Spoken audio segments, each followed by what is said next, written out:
Welcome back to the Metro on 1019 WDET. I'm Tia Graham. And I'm Robin Vincent. Every Monday on the Metro, we talk with the Detroit Documenters. The program empowers residents to participate in the civic process by attending and covering government meetings across Southeast Michigan.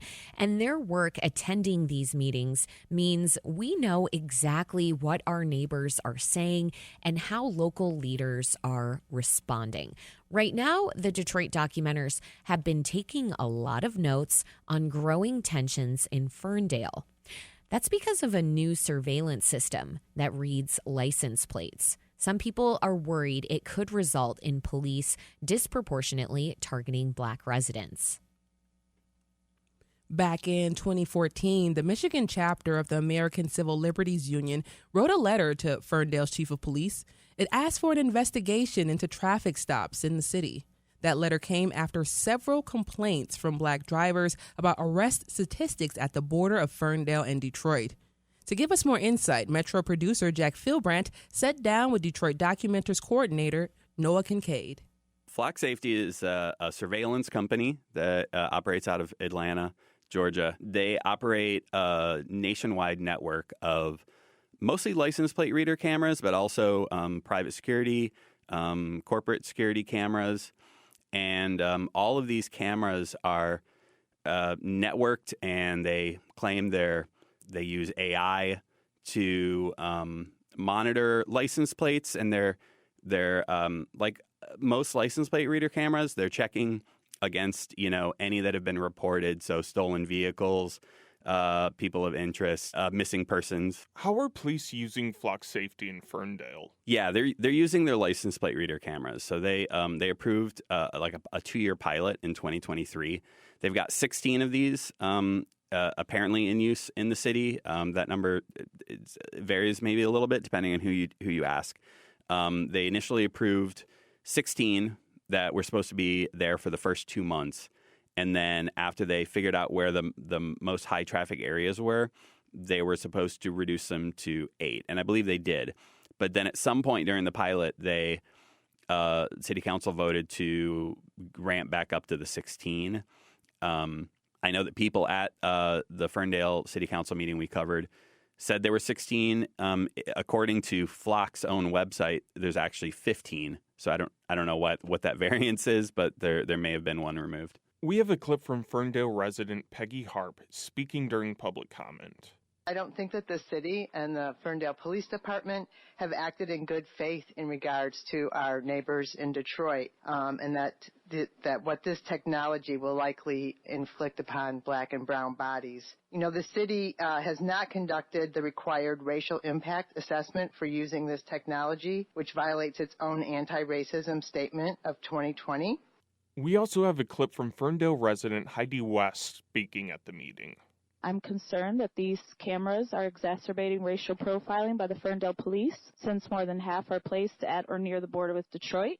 Where are these Flock Safety cameras located in Ferndale? There was a map that was published when they first approved this pilot that shows there being 4 along the northern border along 10 Mile, 1 on each side on the east and west, and then the remaining 10 were along the 8 Mile border with Detroit. And again, we don't know if that's like still their actual location. There's a great individual on the internet that's built an entire website about posting where these cameras are located. And on that site I looked, there's only like actual locations of about 3 of these on that 8 Mile border. Flock Safety came to Ferndale as a pilot program. Any changes to the program if the contract's renewed? Yeah, we actually don't know if they're planning any changes. I think the reason that residents are talking about this now is because the 2-year pilot is about to expire, I think, at the end of this month. It was approved in February of 2023. So it's that time to determine whether they're going to renew it or not. Detroiters are familiar with ShotSpotter, a microphone-based gunshot detection system. Are there any similarities between ShotSpotter and Flock Safety systems? There are. There's a lot of similarities. They're direct competitors. They're both basically, these private surveillance companies that are contracting with police departments all over the United States. They're both trying to basically do the same thing, but they've come at it from slightly different starting points. ShotSpotter is predominantly a microphone-based gunshot detection system. Over time, as that company has grown and they've expanded their contracts around the nation, now they newly have added license plate readers to their product line. Flock started mostly with the license plate readers and has newly added the gunshot detection systems. So they're definitely they're after the same market. You're listening to The Metro. We're speaking with Detroit documentary coordinator Noah Kincade on Flock Safety, a company providing license plate reader cameras used by the city of Ferndale's police department. Why are residents asking Ferndale City Council to reconsider using Flock Safety? Yeah, it's interesting. So we watched Detroit has argued about, these same surveillance issues with ShotSpotter and license plate readers. There was one individual who spoke about, he spoke out against the technology in general, about,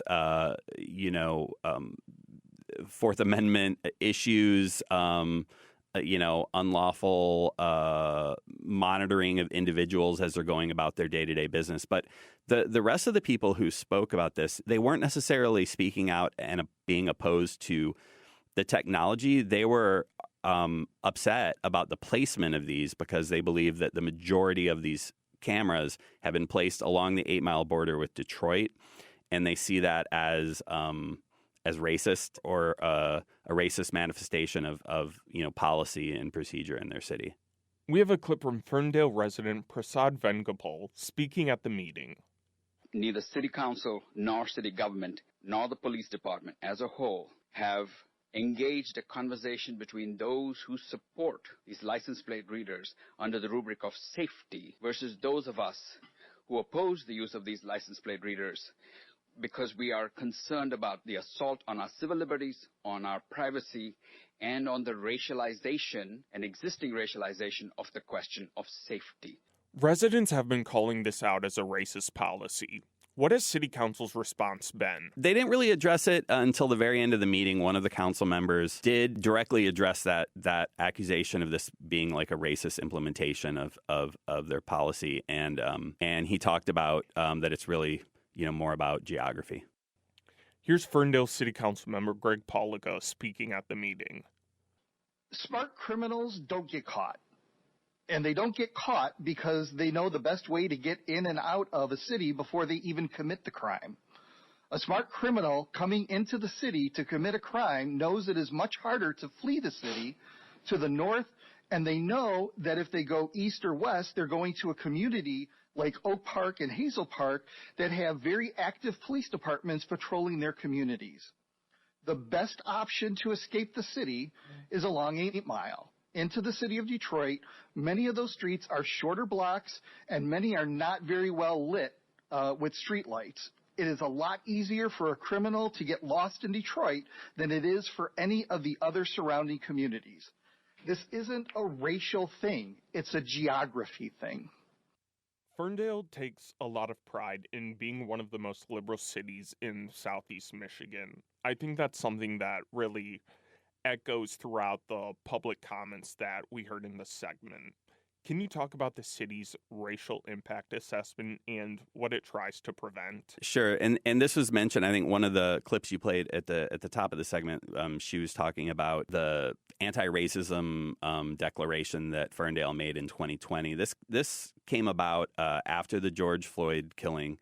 And the actual, I think the name of this was the Declaration of Commitment to Anti-Racism. It's an interesting read. You should find it online. They basically own up to their history of participating in dynamics that harmed Black and brown people historically. It's kind of like a declaration saying we are going to put a stop to that. And one of the actual requirements in this resolution was that they would conduct racial impact assessments of all their current policies. It seemed commonly agreed upon, at least by the public commenters, that has not been done. with these license plate readers. And, it's interesting to point out, too, that the Ferndale residents are genuinely here concerned that their city's use of these cameras is going to negatively affect Detroiters. It's worth keeping in mind that Detroit Police Department already uses about 183 of these cameras. So, they're upset over the 8 to 10 maybe that exists along that small border with Ferndale. But Detroit, as far as we know, we're blanketed in these cameras already. Now, they're by a different vendor. The city of Detroit uses Motorola cameras, and to our knowledge, those are not like networked into this nationwide, Big Brother type surveillance network. And the other big difference here is that in Detroit, there's like a list of license plates that these cameras are looking for, and they're scanning every license plate that goes by. And if they scan one that is on that list, they call it like a hit, right? I got a hit, and then they send that information where it needs to go to the police department. If they scan a license plate and it's not on that list, it's pretty quickly deleted. That information is deleted. With Flock, they're keeping the information for 30 days, whether it's a license plate on that list or not. So literally, they have this nationwide surveillance network that is keeping the last 30 days worth of everyone's coming and goings. It's not just a license plate. It's the car. It's the make and model. It's whether there's a dent in the front right side. And they're keeping all of this data about like which direction were you were on the street, but you're going in this direction. What speed were you going? Like all of that data is being pooled and then is available to all these other police departments that are using Flock. So it's definitely a different system, similar technology, but used in a much more integrated and maybe dangerous way. What else are the Detroit documenters covering this week? Well, as always, we'll be covering Detroit's City Council's formal session on Tuesday, and we'll be covering the Board of Police Commissioners. But the one meeting we're really interested in is happening later today at the Detroit's Continuum of Care Board of Directors. They are the body that distributes most of the state and federal funding to support homeless services in Detroit. And last week, Mayor Mike Duggan, issued like the 7-point plan to address kind of some systemic failures in that system to provide shelter and provisional housing to serve the homeless population in Detroit. So we're very interested to hear what they have to say. It'll be their first meeting since the tragic death of 2 children and a parking structure in Detroit. And I'm sure it will be probably heavily featured in the discussion at that meeting. So we're looking forward to learning more about that. That was Detroit Documenters coordinator Noah Kincade speaking with producer Jack Filbrandt.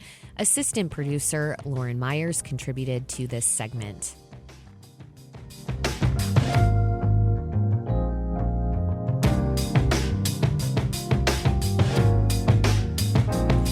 From the WDET newsroom, President Trump's tariff on goods from Mexico and Canada are set to take effect tomorrow. These tariffs were put on pause by President Trump a month ago. Economists warn of significant economic damage to Southeast Michigan and Ontario as a result. WDET and the Metro will be keeping a close eye on the tariffs. If you're directly affected by them, leave us a voicemail. You can open the WDET mobile app and hit the open mic button. Let us know your name and where you're calling from. Coming up, a recent study found that 40% of 2-year-olds in the U.S. have their own tablet. What age do you think a child should get their first device? The phone lines are open, 313-577-1019. We'll talk about screen time and childhood development. That's all coming up at 11. Up next, what do you know about the indigenous origins of lacrosse? We'll dig in. After this, stay right there with us. It's the Metro on WDET.